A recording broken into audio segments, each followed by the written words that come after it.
to be one of the leaders on the municipal track to hold these car companies accountable.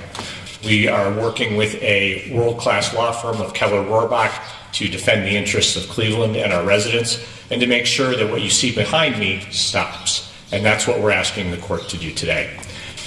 These issues are very important issues, not just for the property, but for crimes and gateway crimes. These are ways that juveniles have learned on TikTok how to simply hotwire a car with just a USB cord.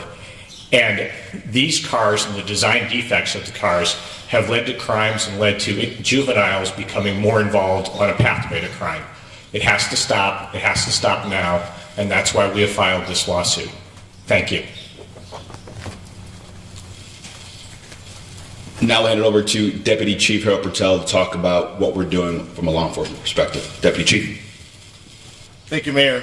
A couple of things there. First of all, this increase in threat and theft is nationwide. It's not just here in Cleveland, but it is certainly causing a draw on our resources, and that's something a lot of people don't see. The police come through as always, but it is a significant draw when it comes to calls for service, when it comes to processing these scenes, when it comes to investigating these follow-up crimes, and tying these stolen cars to other crimes, as the director mentioned.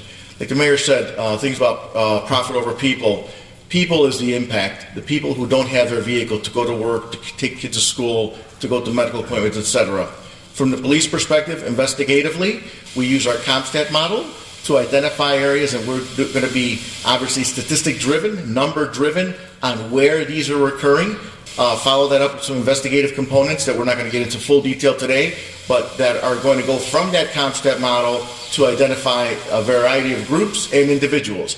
They're not all juveniles, majority are juveniles, but in partnership with the prosecutors, with the courts, the juvenile system, we're certainly moving forward on several cases. We already have on many, so there have been some prosecutions. Word to the general public is please protect your vehicle. If you can block it in with another vehicle, if you can have a club put on it, you can just go to Home Depot, have a length of chain, tie it down with a strong lock from your brake to your steering wheel, anything to deter them.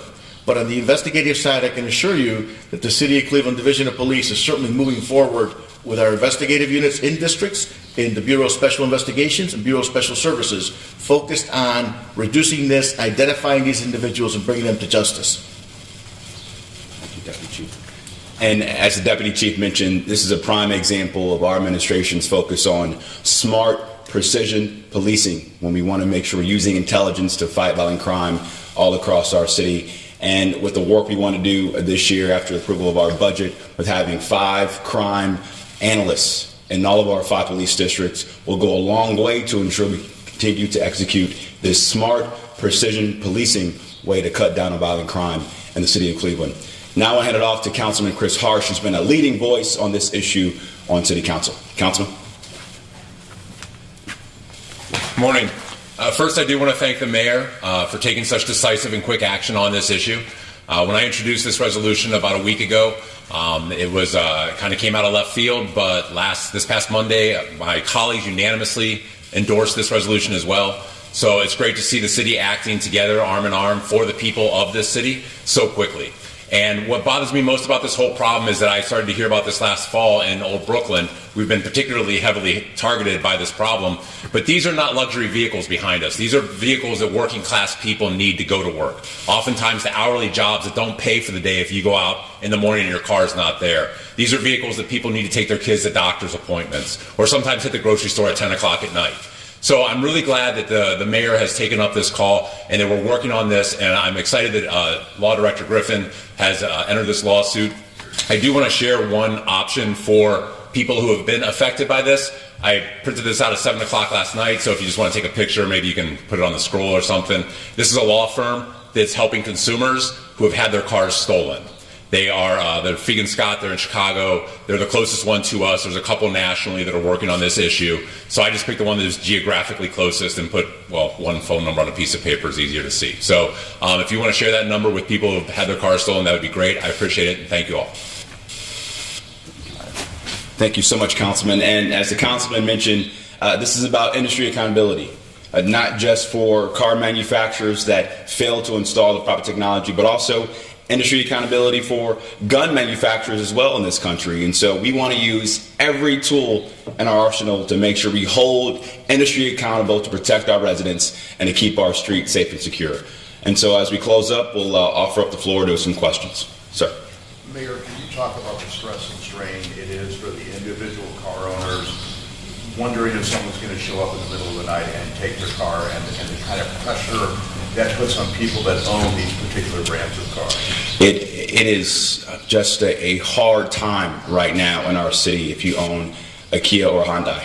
I was talking to the council president yesterday, and his own son had 2 of his Kias stolen. That's unacceptable. And as the councilman mentioned, these aren't luxury cars, Mercedes or BMWs or Audis. These are working class vehicles that many of our residents use to get to work, to go to the hospital, to get good health care, to take their grandparents to the grocery store. And so we as a city must do everything we can to fight for these residents, to get them the resources they deserve, and to show that we want to use the full weight of the law to hold these car manufacturers accountable. Isabel. Mayor Bibb, I also spoke with Council President Griffin yesterday, Yep. I think just before your meeting actually, and he talked about also the dilution of police forces who then have to respond to these thefts, kind of the draining of specialized units and the distraction this causes. Can you paint a picture of perhaps the difference in public safety that having these cars actually with their rightful owners would have? Well, in all the data that we've been seeing over the last year and the first few months of this year, in many cases, many of our homicides and issues of other aspects of violent crime are all tied to a stolen Kia or Hyundai. And the fact that we have this phenomenon where 13 and 14-year-old men are going on TikTok, and now creating gangs, whether the Kia boys or et cetera, in order to get clout, is what's leading to these issues of violent crime in our city. And so I want to make sure that the men and women of the Cleveland Division of Police are focused on getting more guns off the street, making sure that we close our homicide rate. But when we see these issues of stolen vehicles, it only exacerbates our ability to focus on those aspects of violent crime. And so we want to make sure that we can do everything we can to hold these car manufacturers accountable. But despite that, as the deputy chief mentioned, through our CompStat work and through the work with our specialized units, we're using intelligence to fight this where we can. Joe. Channel 5. Okay. Yeah. Say if my car is stolen, I go to the impound lot to retrieve it.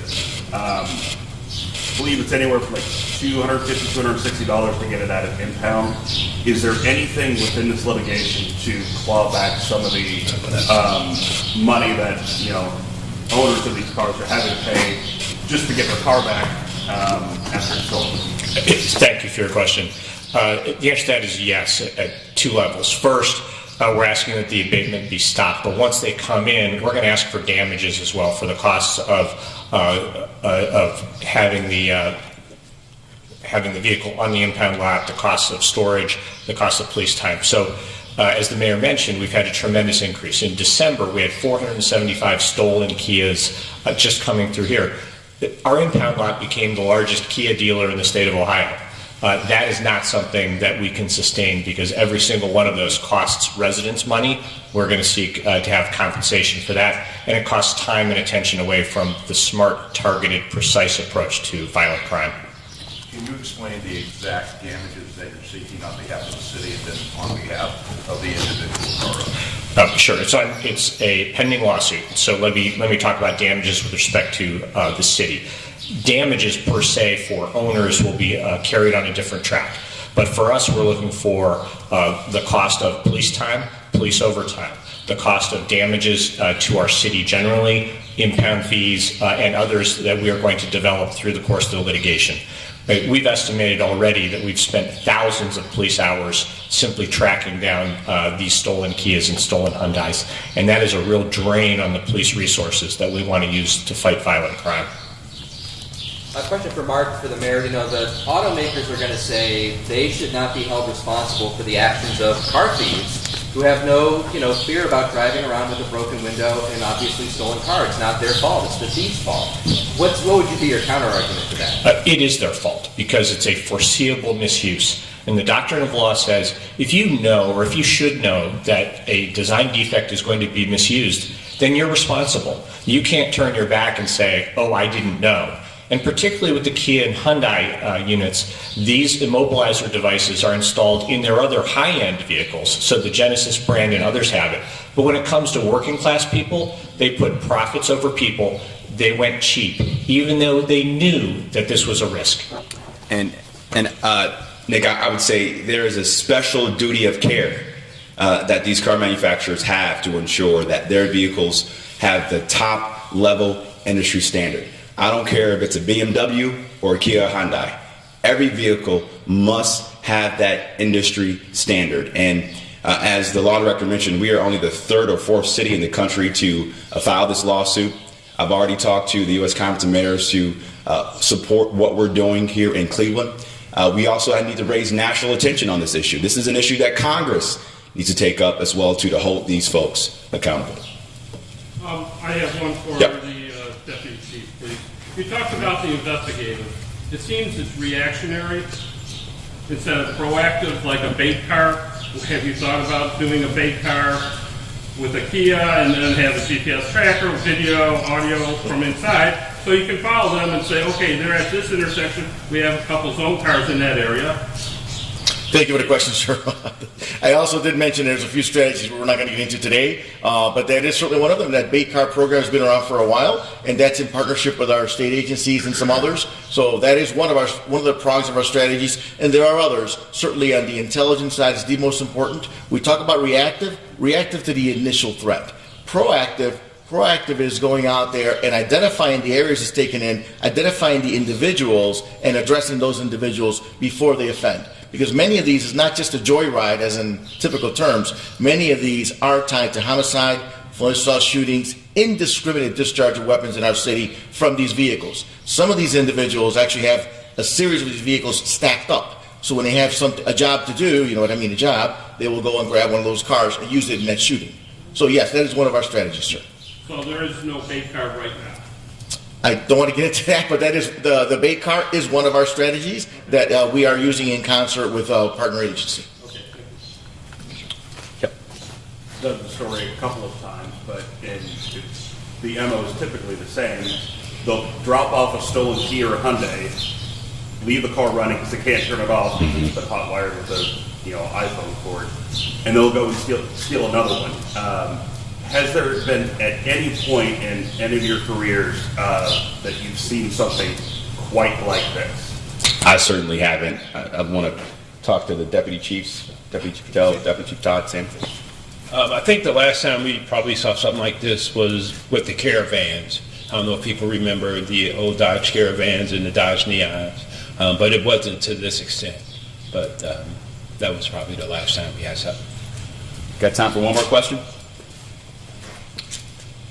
Going once? Going twice? Okay, we're all set. Thanks, everybody. Appreciate it. I used to drive a yellow cab, and down there on the lot, they didn't need keys. You just turn the ignition, they just turn it on. Like they've been, and nobody stole yellow cabs at this rate. You can just walk in, turn the thing, and we'll drive away. Anybody can do it. But they weren't stolen like that. Thank you so much.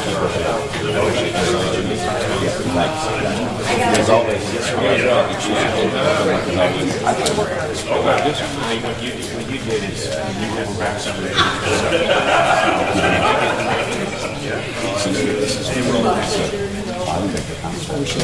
Yeah, absolutely. I mean, and by the way, also the Shaker Square. Fantastic. I mean, really, really important.